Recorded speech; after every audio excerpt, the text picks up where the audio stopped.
교수님 안녕하세요. 2학년 B반 이창원입니다. 이제 하위치상 팔레싱 과정까지 다 전부 끝이 나고 이제 다음 시간부터는 의치상 수리부터 이제 수업에 들어가게 됩니다. 보통 이제 어르신들께서 이제 기공과 학생이라고 하면 이제 가장 많이 자주 물어보시던 질문 중에 하나가 틀니가 뭐 파절이 됐다 아니면 이제 금이 갔다 이제 어떻게 해야 하느냐 하는 질문들을 많이 받아봤었는데요. 그때마다 배운 것이 특별히 없어서 답변을 뭐 이제 특별하게 해드릴 게 없었는데, 그래도 이제 어떤 식으로 위치상 수리가 이루어지는지 기본적인 이제 틀은 알게 된 것 같아서 이제 알게 된 것 같습니다. 이제 그러면 선행학습 발표 내용을 한번 시작해 보겠습니다. 보통 의치상은 이제 응력이 전해져서 이 파절이 이루어지게 되는데, 보통 이제 상악 위치는 이 순측 전원에서의 위치에 중앙 파절이 많이 일어나게 됩니다. 보통 이유는 이제 의치가 이제 장착된 이후에 이제 치자가 심어지는 이제 치조제의 정상 부위는 조직의 변화가 많이 일어나기 때문에 그 리콜에 의해서 첨상 그리고 수리를 계속 해줘야 하는데, 그러한 수리가 이루어지지 않으면 위치상의 파절로 이루어질 수가 있습니다. 보통 이제 위치상의 파절 원인으로는 이제 환자의 구강 내에 장착되기 전에 그 기공 과정 중에서 실수로 인해서 이제 파절된 원인도 있겠습니다.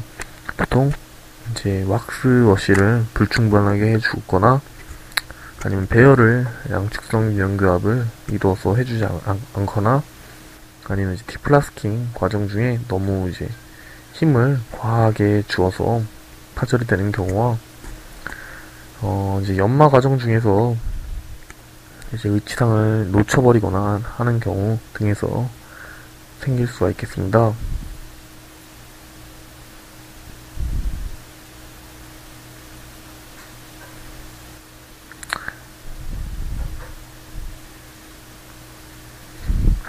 그리고 이제 의치상 파절 원인으로 다음으로는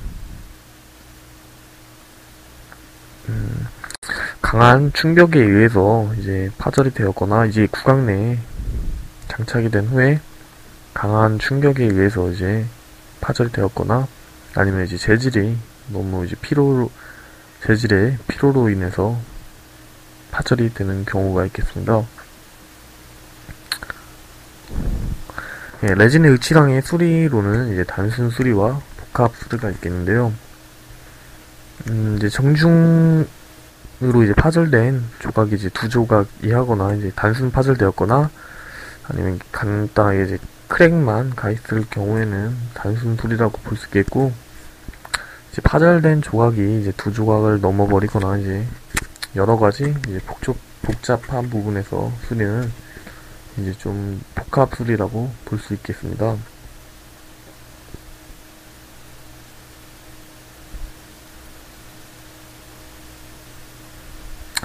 이제 기본적인 의치상의 수리 과정 보겠습니다.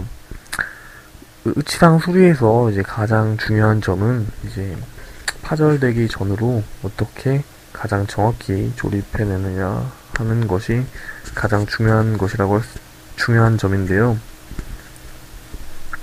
먼저 이 파절된 부위를 정확히 똑같이는 못해도 이제 가장 근접하게 조립을 제대로 시켜주고, 이 스티키 왁스를 이용을 해서 고정을 시켜주게 됩니다. 스티키 왁스로 고정을 시켜주고, 이 스틸 벌을 이용을 해서 이 소고치 부위와 대구치 부위에 올려주어서 이제 버팀목을 지지대로 형성해주게 된다. 그리고 이제 의치상 내면에 그 언더컷 부위가 있는데요. 이러한 언더컷 부위들은 왁스 등으로 이제 블록아웃을 해주어야 합니다. 만약에 이러한 언더컷 부위를 블록아웃 해주지 않고 이제 그냥 석고를 부어버리게 되면 이제 경화된 후에 이제 모형을 뭐 파절시키지 않거나 하고서는 이제 제거를 할 수가 없게 됩니다. 그래서 블록아웃을 해주고 석고를 부어서 이제 베이스 모형이 완성이 되고 나면 이렇게 덴처바 등을 이용을 해서 레진에 들어갈 자리를 마련해주게 됩니다. 그리고 나서 이 파절된 모형 부위가 이제 좀 더 견고하게 붙을 수 있도록 이제 이런 식으로 도브테일 형식으로 형성을 해주고 이제 자가중압 레진으로 이제 채워주게 됩니다. 그리고 이제 압력을 주어서 이제 중압 후에 이제 다듬질 그리고 연마 과정을 다시 한번 해주게 되면 의치상의 이제 전 수리 과정이 이루어지게 되는 것입니다.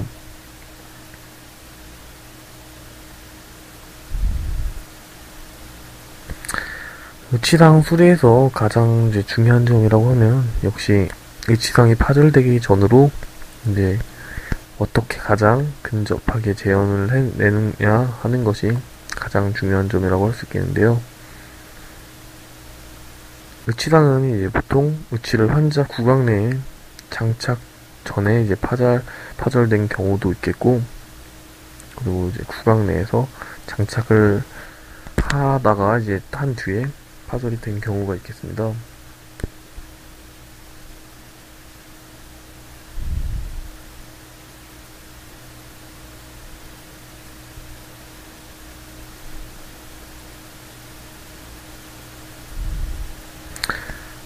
의치상이 이렇게 단순히 두 조각으로 조각난 경우도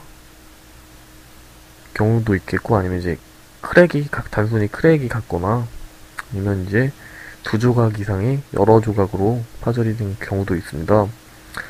이 기공 사선에서 수리가 가능하려면 이제 파절된 조각을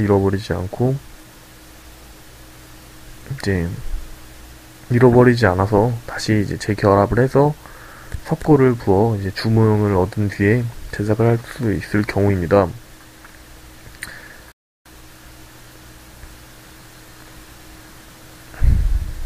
네, 의치상의 수리 방법으로는 플래스키 미소드 방법과 도우 매트릭스 미소드 방법, 그리고 스프링클 미소드 방법이 있겠습니다.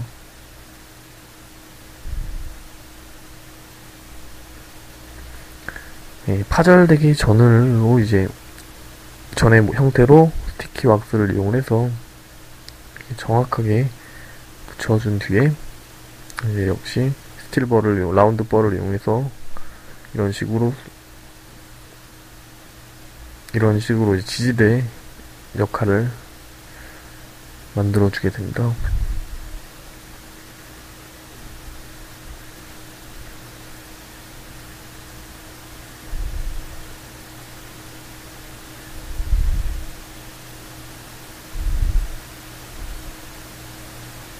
네, 이 언더컷 부위들은 이렇게 왁스를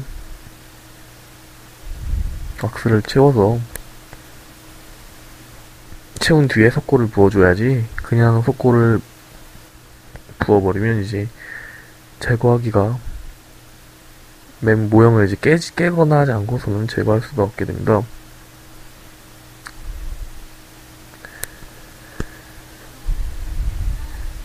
네, 이런 식으로 덴처바를 이용해서 좀 더 레진이 들어갈 공간을 형성하게 형성하게 됩니다. 그리고 이 좀 더 파절된 부위가 이 견고하게 붙을 수 있도록 이런 식으로 유지공 형태로 이렇게 단단하게 도브테일 형태로 만들어서 유지구를 형성해 주게 됩니다.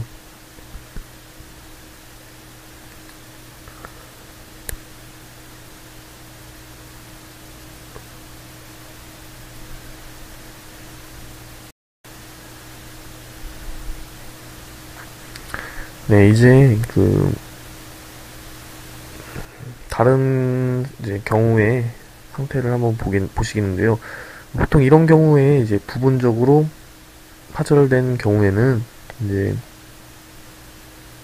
보통 환자의 부주의에 의해서 파절이 된 경우입니다.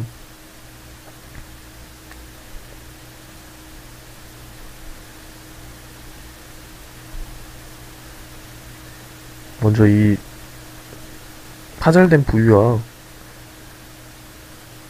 파절된 조각과 잃어버린 조각이 없기 때문에 이런 기공사 선에서 이런 수리가 가능하게 됩니다. 먼저 이 파절된 조각을 한번 정확히 맞는지 조립을 해보게 됩니다. 지금 정확히 맞는 모습을 볼 수 있겠고요. 스티키 왁스를 이용해서 단단히 고정을 시켜준 뒤에 내면 상태를 한번 보고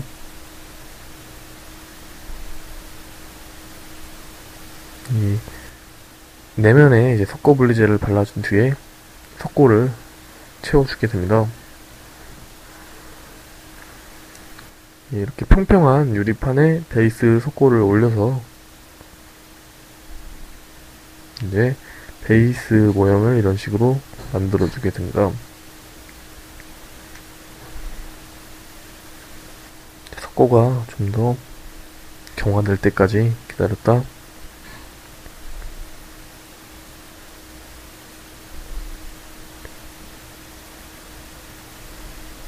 석고가 경화되고 이제 스티키 왁스를 붙였던 자리를 워시를 하고 나니 이렇게 파절된 선이 보이는 것을 보실 수 있겠습니다.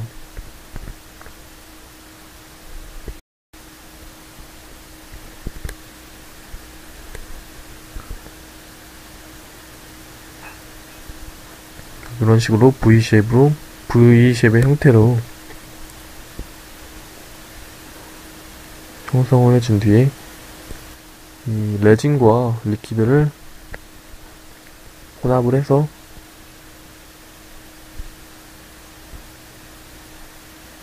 먼저 리퀴드를 발라준 뒤에 밴딩 에이전트입니다. 본딩 에이전트를 한번 발라주고 병상 상태의 레진을 이제 올려서 채워주게 됩니다. 다시 한번 조각도로 리퀴드로 매끄럽게 눌러주고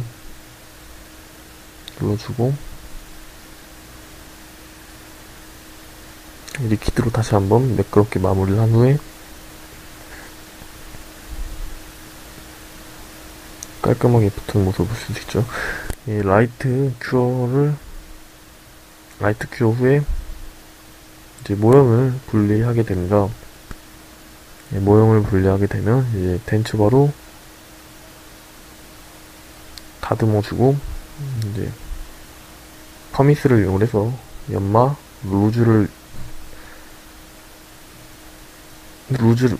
퍼미스 루즈 등을 이용해서 연마 과정을 통해서 위치상 수리가 끝이 나게 되는 것입니다.